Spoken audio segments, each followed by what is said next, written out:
It's time once again to go down that old path when I rewatch WWE ECW. This time it is episode 9. It aired August the 8th of 2006. This one begins with the Extreme Rules tag team match recap from last week.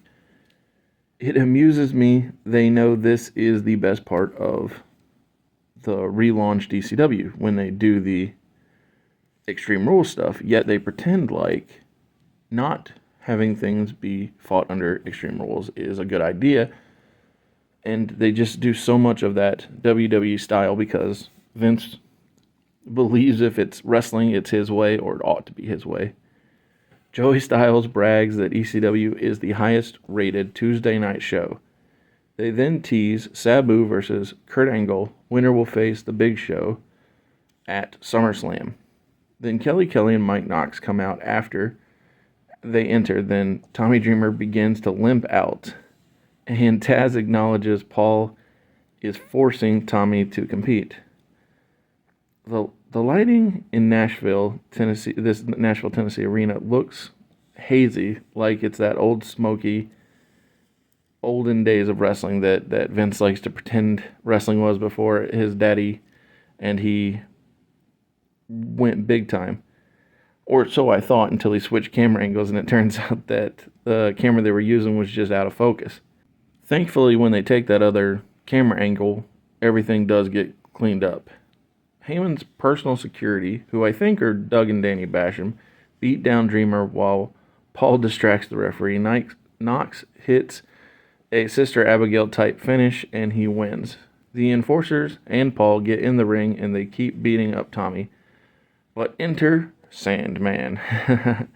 Paul is so great at cutting promos. Sandman versus Test is up next. And, nope, it's a handicap match because Test stays out there. He big boots Tommy on his way to the back for medical assistance. So Sandman has to face both Test and Knox the whole time. If this was AEW, I think Mike Knox might have the best winning record because he gets so many wins via disqualification. Although not that AEW does DQ finishes on the regular, but this version of ECW loves it using the DQ finish. Sandman gets disqualified by caning the opponents, which, Taz still can't believe that Kelly is with Knox, which, I guess is understandable to some degree, but they really have to pay this off. We're in episode 9 already. If this is truly the most watched show on Tuesdays, why are we always airing hype packages for guys that are already on the show, like Sabu? Because Sabu, a guy who's been here since before the show even began, gets another hype package. It's weird to me. And up after that is Balls Mahoney doing a backstage promo. He calls himself handsome, which, is ironic because he is, rough looking. After showing a full moon outside the arena, as if Kevin Thorne was a werewolf, we then get the ECW vampire, Kevin Thorne, and Ariel. She does her upside down hanging entrance before getting on her knees to begin to start to take off Kevin Thorne's coat. This is, I don't know, it feels very Vince McMahon to me. While Ariel is on her knees, Al Snow's What Does Everybody Want theme song begins, and that does not feel like it was an accident.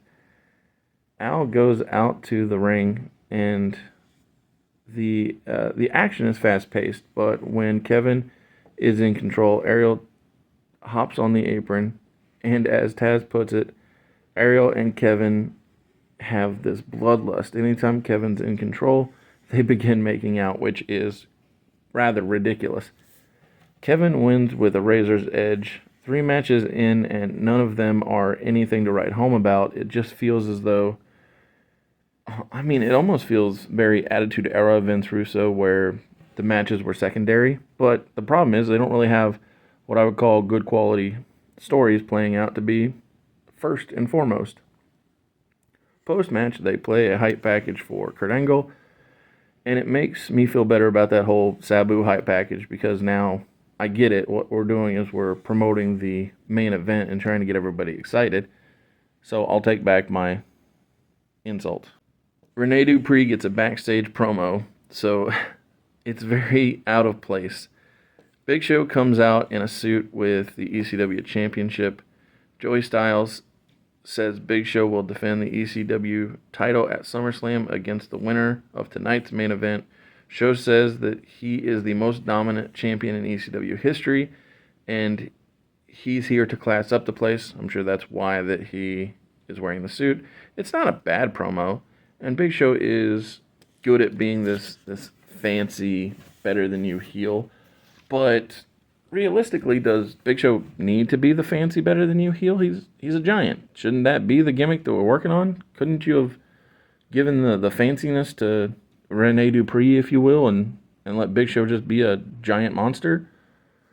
I don't know. According to Big Show, no one can beat him. I really wanted RVD to return in this segment. I felt like he had been gone long enough to serve his suspension for getting pulled over in Ohio, but no one interrupts, and up next is the Sabu versus Angle match. Is this Kurt Angle's last match in WWE? Before he gets, before he returns in the stand-in role for the Shield? I can't remember.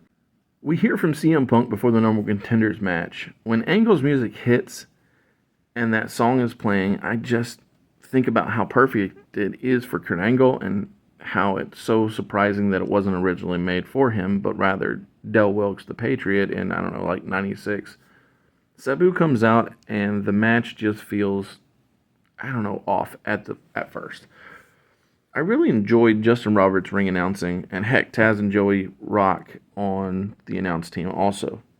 I look it up, and Kurt is let go on August 25th of 2006, and so this very well could be his last match, or among his last matches, before he goes and has a decade-long career in TNA. So glad they're back. I can't really remember when specifically is his last, or what specifically was his last match. This thing is way better than I recalled it being, but then again, I'm not sure that Kurt Angle is capable of putting on a bad match. I love how Joey brings up that Taz has history with both Sabu being his first pay-per-view match for ECW, Barely Legal, and also Kurt Angle is Taz's first match when he debuted in WWE. And Taz then lays out how that both of these guys are great at their specific styles and great at utilizing that, and that it really helps make this main event feel special, and it's for sure the best part of the episode. I think every match has been non-extreme, but at least this match makes sense being held under quote-unquote normal rules, because, so in my mind I remembered Sabu does face Big Show at SummerSlam, so I just came into this believing that he was going to beat Kurt Angle. I mean, it's shocking to think of the idea that Sabu could beat Kurt Angle, especially because he keeps trying to tap him out with the camel clutch and an armbar and all kinds of things like that.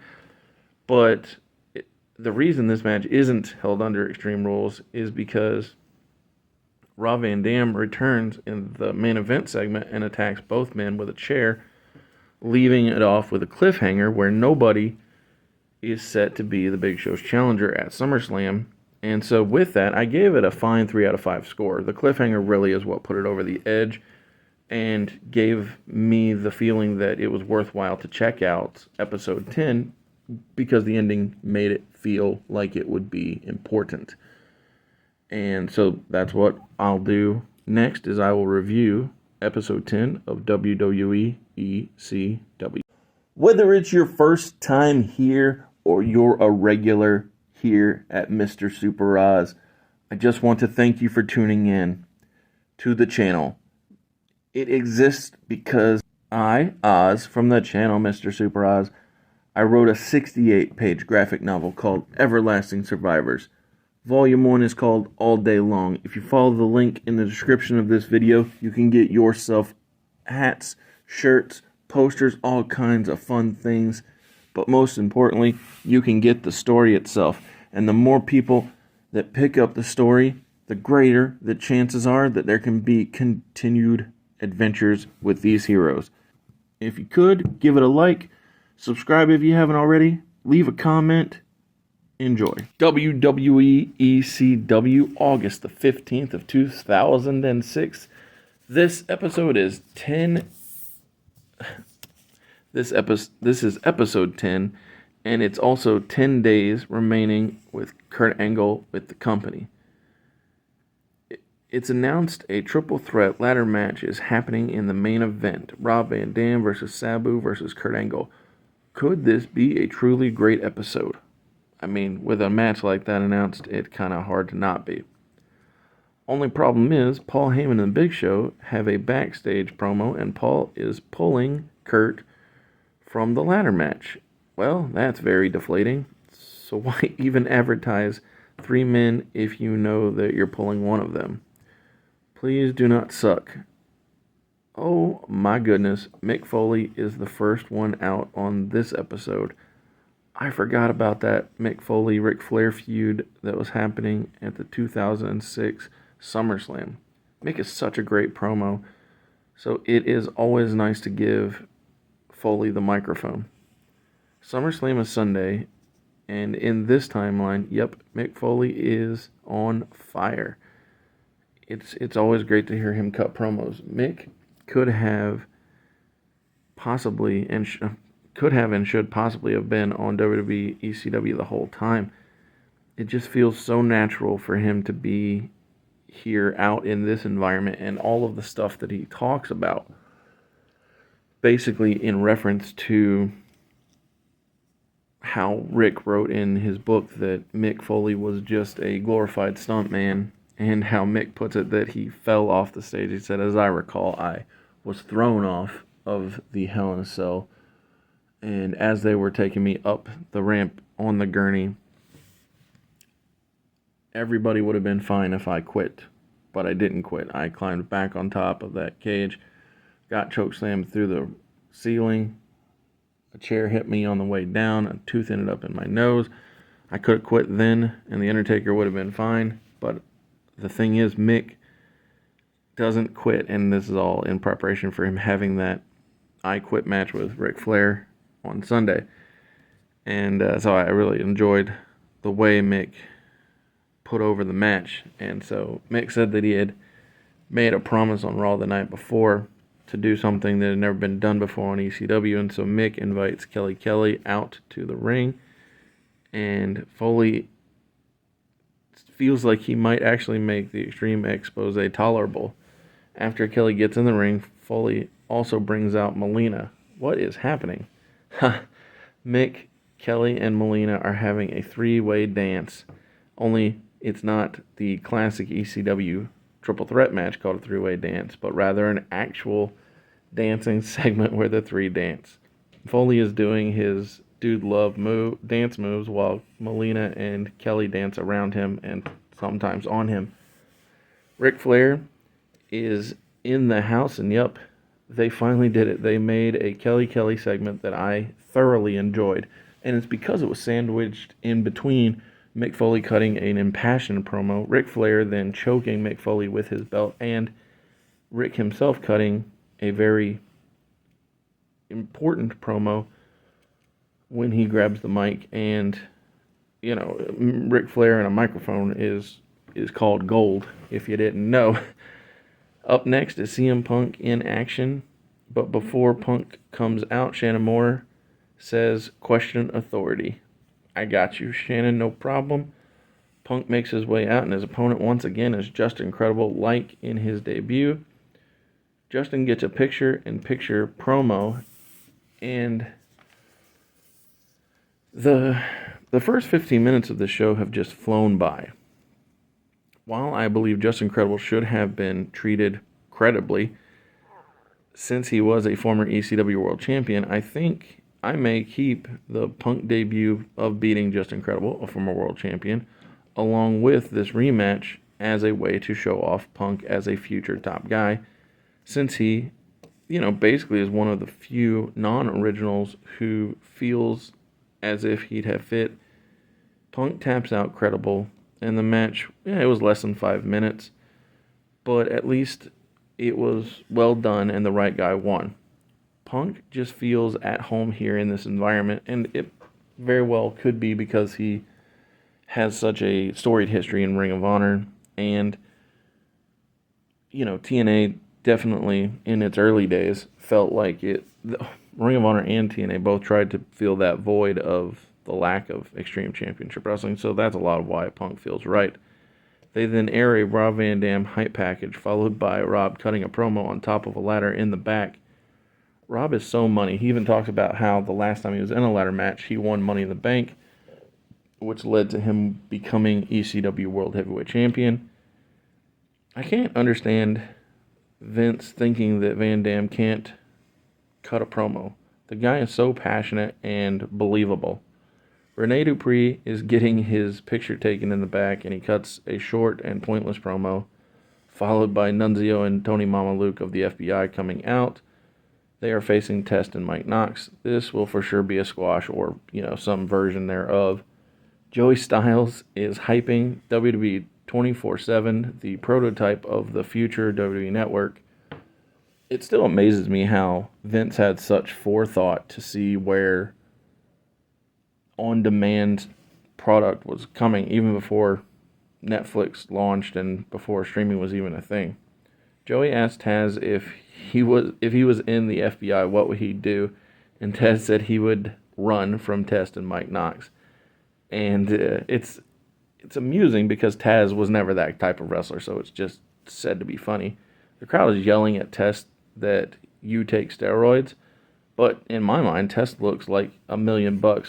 And I disagree with another chant that they're yelling at him, which is you can't wrestle, because Test wins with a TKO. Tommy Dreamer and Sandman run down, and the crowd loves their homegrown heroes of Tommy Dreamer and Sandman. Knox is hiding behind Kelly, which is a little ridiculous, but also mildly amusing. The ladder match is next, and this has for sure been a good show. Will it reach that 5-star level? Not sure, but we do got that 5-star frog splash to look forward to in the main event. Sabu gets a backstage promo, much like how Van Dam did, except there's no ladder in his promo. And Rob just, he did a better job than Sabu, to be honest with you. Sabu's never been what I would call a spectacular promo, but it got the job done. The suspended Kurt Angle attacks Paul Heyman's personal security and the Big Show in the back.